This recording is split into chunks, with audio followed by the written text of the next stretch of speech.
What's your message to those who, and you know this better than most, that there's still those concerns raised about the stability, reliability of renewables versus the traditional baseload power sources? What do you say to the critics who argue that it just doesn't have that reliability?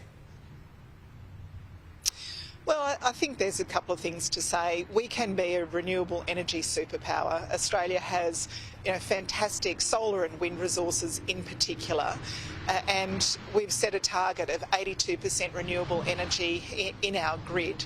That'll bring down power bills, and it'll, of course, bring down pollution as well.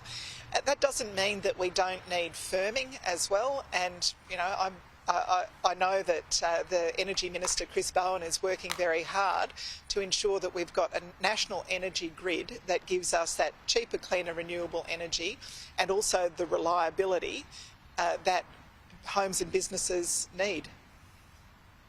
And I know the argument, when you've got more renewables, you're not then subject to the ups and downs of global uncertainty when it comes to some of those traditional fuel sources. You've got that sovereignty.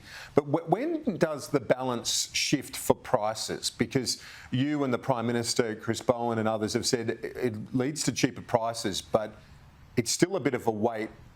It might be a bit difficult to put a date on it, but when can we expect to start showing up on our power bills?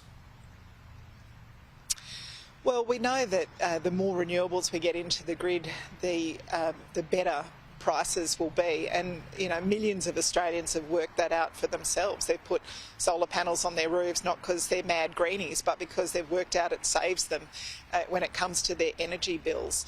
I think you're already seeing the measures that we took at the end of last year contributing to lower future power bills. We've got an opposition under Peter Dutton that has worked and voted against energy bill price relief for Australian homes and businesses. So taken all together, the measures that we're working on as a government are bringing down power bills for the future, and that of course is more renewables into the grid, but it's also the other measures that we've taken to put caps on coal and gas prices.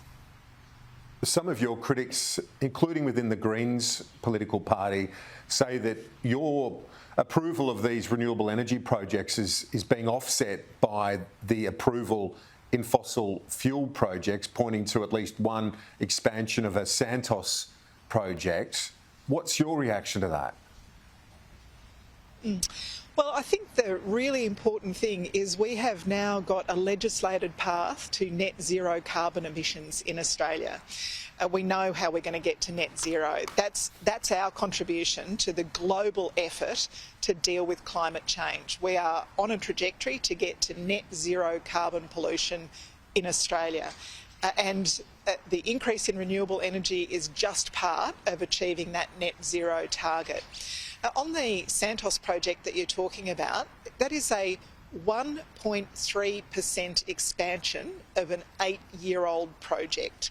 So I know the Greens political party like to, catastrophise these things, but a 1.3% increase in an 8-year-old project, I think you need to keep that in perspective when we've got an 82% renewable energy target for our power grid, where we've got 95 renewable energy projects ahead of me for assessment. We've doubled the rate of renewable energy project assessments, when we've got offshore wind zones where we'll see the fast tracking of offshore wind, 6 of those around Australia.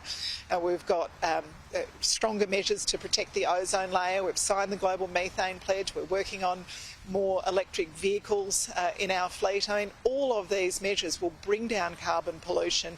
I'm proud to be part of a government that is actually getting on with the job of decarbonising Australia's economy, and it would be terrific if critics like the Greens occasionally recognise the massive transformation that we're engaged in. We've got, I think Chris Bowen has made the point, 82 months to get to 82% of our electricity coming from renewable sources from around 30%. That is as big a change as the Industrial Revolution was for Australia's economy. It's a big deal and we're getting on with the job.